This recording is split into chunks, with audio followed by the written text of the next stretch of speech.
Awak iya aku berga. Itu tak tira gurih. Ya na. Wanita itu lagi bisa nih. Aku ada sini dua orang juga. Semua mereka sih. Dari Ada di mana? ono benar sama yang belum. Ay, Wallahi mau berada pun. wallahi. Mana bisa orang besar mana? Mali, anak situ kau berjalan anak sedar. Situ Mana lalu aku dari. sini lah ada kan tahu tidak?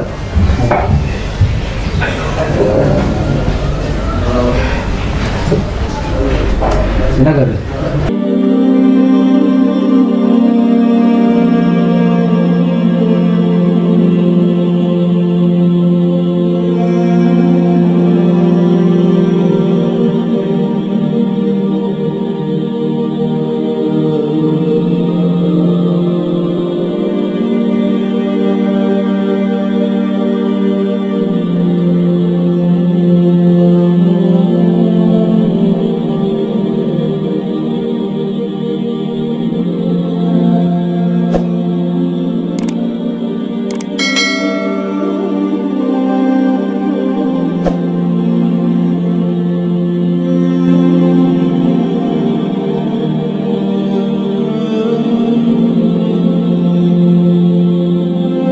Assalamualaikum. Waalaikumsalam warahmatullahi wabarakatuh. Syekh. Obboleeyyan Gaazanii jira. Yoon tolfannee waliin salaannu. Akkamitti kaa'ame salaannu. Syekh salam ni salam na ni salam na Wani kapten. Salatin juga si salatan. Refun salate. Tole egaa obboleeyyan keessatti nuun daafuu daaraa kusoo hayee salaataa gaa. ni salam Lalu tadi nunggu di salata. Suatu jenis salata mali. Salatan jungka. Ini kenapa? Di silki tanya asalnya kofni. tanin jami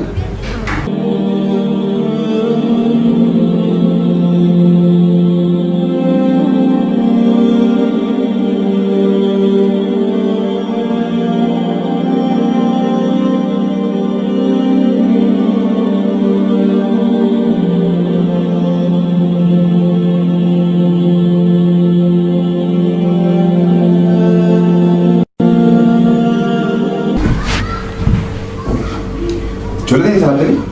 salam ni Syekh salam Alhamdulillah wallahi. salam wallahi wa billahi salam ni rakam ka salam Lama kasih aku kini jahat salan. unola salam ni oh ti mere man salam ni ti Syekh salalnya itu nomor sirri. salam ni Apa kau?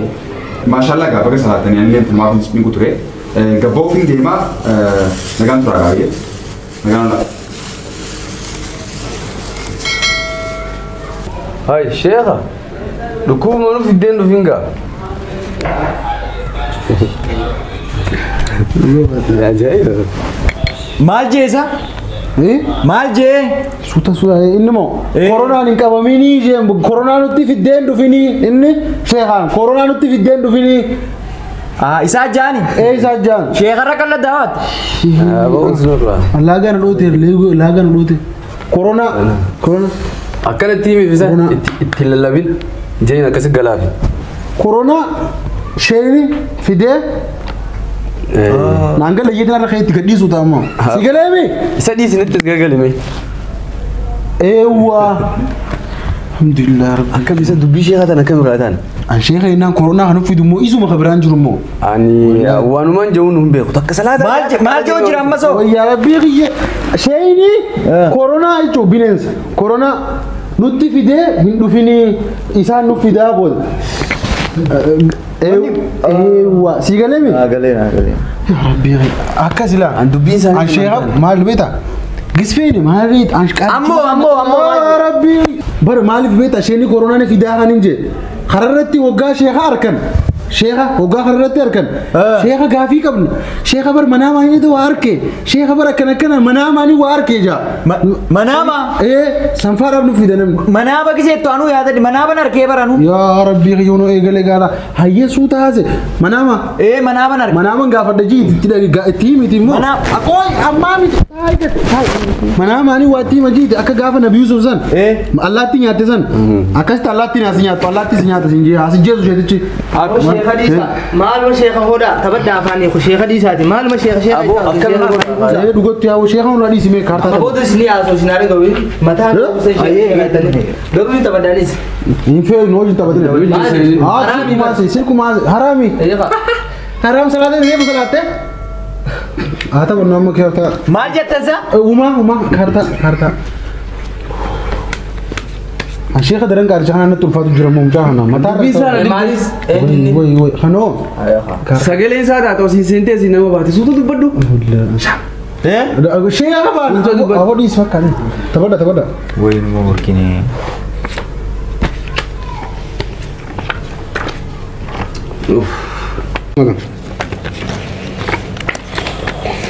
Asilaan hin dandeessanii beektanii isiniin nyaadha.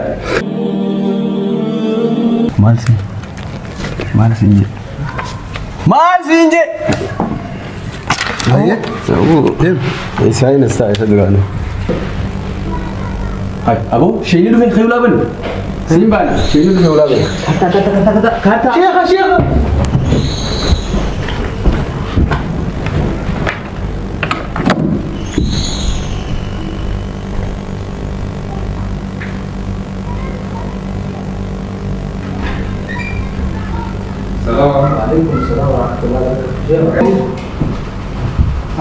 السلام عليكم. وعليكم السلام ورحمة الله وبركاته قبلين صلاتني أصلين جاي جرا على دي صلاتي الفين يوم صلاتي ميبي صلاة uma nisa Boos hin baana kan sheekha dhiyaatu. Salaanummaa inni haasoo kun kami. Guyyaa salaata shanii jira moo shantami. مال maal jee وان جاي سدافدو Itti himi gaasii beekaa afaan isaa itti himi. yaa natti halkan hin jirani Itti qoy himi.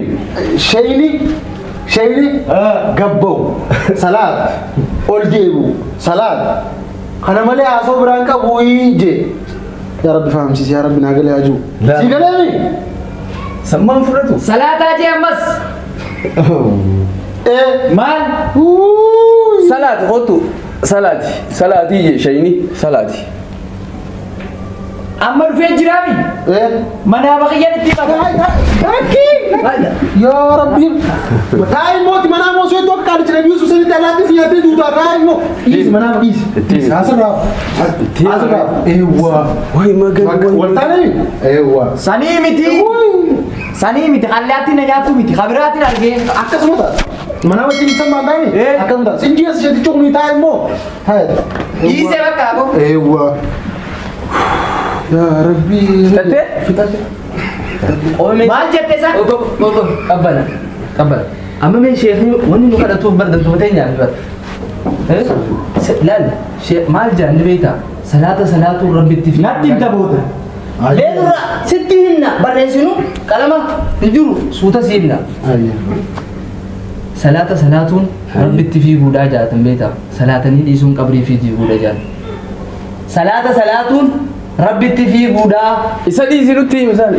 Isa itti hima. إنها متى تنقول لي أكم Isa itti hima. Ati nutti himi. غافل سيبنا ani moo qofaan ibsaafi هاي مو هاي ستين دبر سيدوتي Allallabuu hin danda'u. شيخني وني نددبي ونددبي أكلكو بكتا كوار كتة هذا وبما يكونوا نددبي نتي مخوني صلاة رب التفي غودا كمان سنجي صلاة نيجي سون قبري في دي غودا قبري تاني أكنو تي مجرى شيخني أرسلا سلا تاتي بودا أك شينا في إيجن جم بودا جانس شينا نتناف نيفي شيخني قال تجرى سيدا جيسيو تناف يوم فهمني إسا قافتي Aboo siifin ma dhagaye. Nuti hiraal nutti naasee ati yoom sheekaa hojii hariiroo humtaa kanatti kaa dhaggeeffate. Moo osoo beektuuti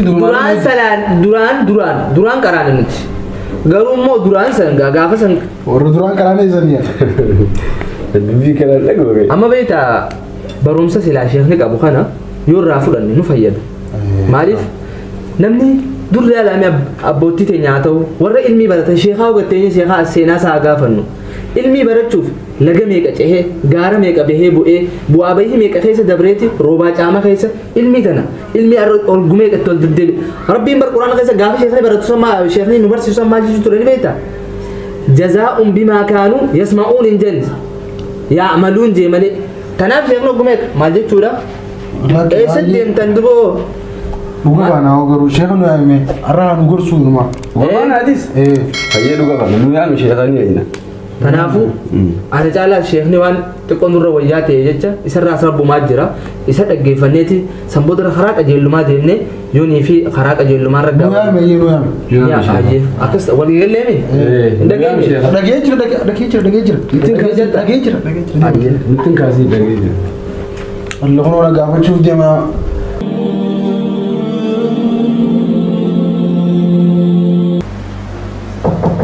Assalamu alaikum Sheekha. Waalaikum salam warahmatullahi wabarakatuh. Akka xiqqoo gorsa mulaatuun barbaade Sheekha.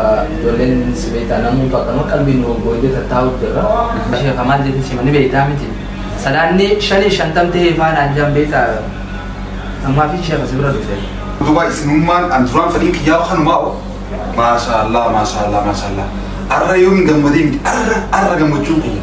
Tanaan dhufe nan dhufaa deema. Galatoo.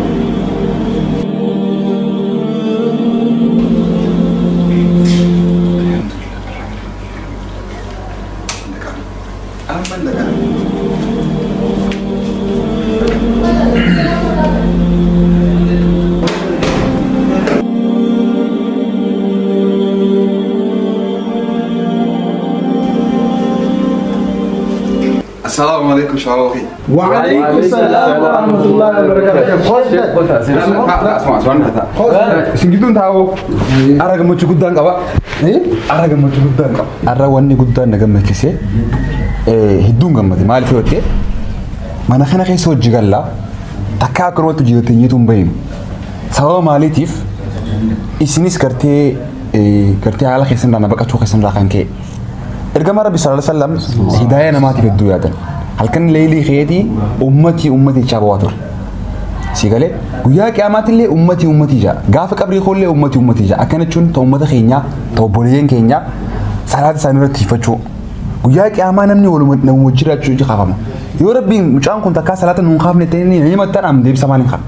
Deebisa waan kan nuun qabu jechuudha. Anillee dirqama kiyya boofu yeroo hunda amma ammatti ifadhe kan hin jenne. Osoo waan biroo laallee salaata waan hin joof maaliifi guyyaa qiyaamaa mana kana keessa jirra wal agarraa wal beena naqansuun keessa hin oolamu. Sinigale saniif obboleeyyan keenya nuti hunduu ni diloonni malee hin kafarre. Kufrummaa aada mata boo jedhanii sin keessaa wanni mata boo jirtanii hin jirtanii bara. Saniif wanni jiru maal yoo ta'an qabsoo jireenyaa wal akkuma waliin namoota waliin dalagee injifatutti qabsoo diin keenyaatillee sahabaa rasuula sallallahu akkam turan.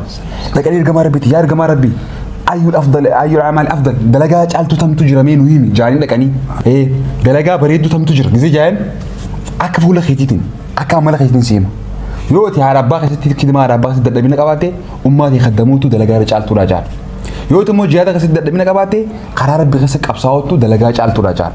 Yoo amma salaata keessatti immoo dadhabina qabaate salaata yeroo salaatuutu irra caaltuudha jaan. Saniif nuti hundinummaa dadhabina keenya cinaachi dadhabaa namuutu ni qabna. Tokko salaata yoo jabaate tokko immoo soomana kanaan laafaadha. Kunis akkasumatti kun quraana hin beeku. Namuutu roga jiruun maaliif walii himne akkuma ergamaa Rabbi sallallahu alaihi wasallam roga ati dadhabina qabduun siima malee akkuma lafaa keeyyuun tun khayri jeetti sin qajeelchu. Waan ati irra dadhabaa taateen si qajeelcha. Maaliif akka waan sanitti jabaatee waan sin gootu hojja.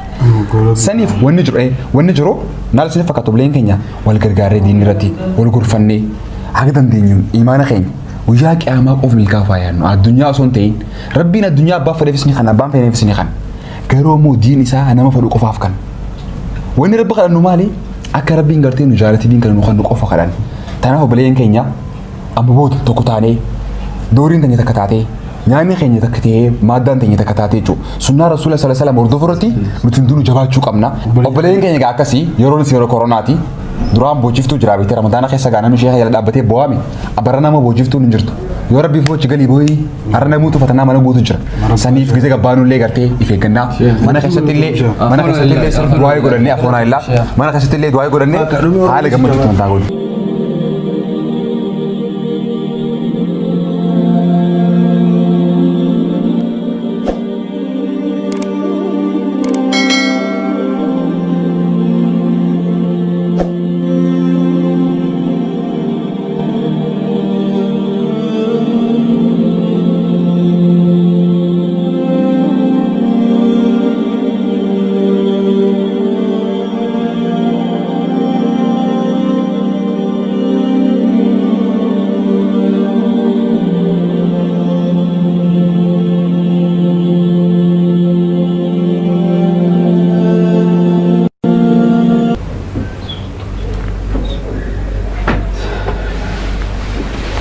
خليسة تدمر راس ناقل شيء ما جيسي qajeeltu jennata diddu azaabaa sin jedhe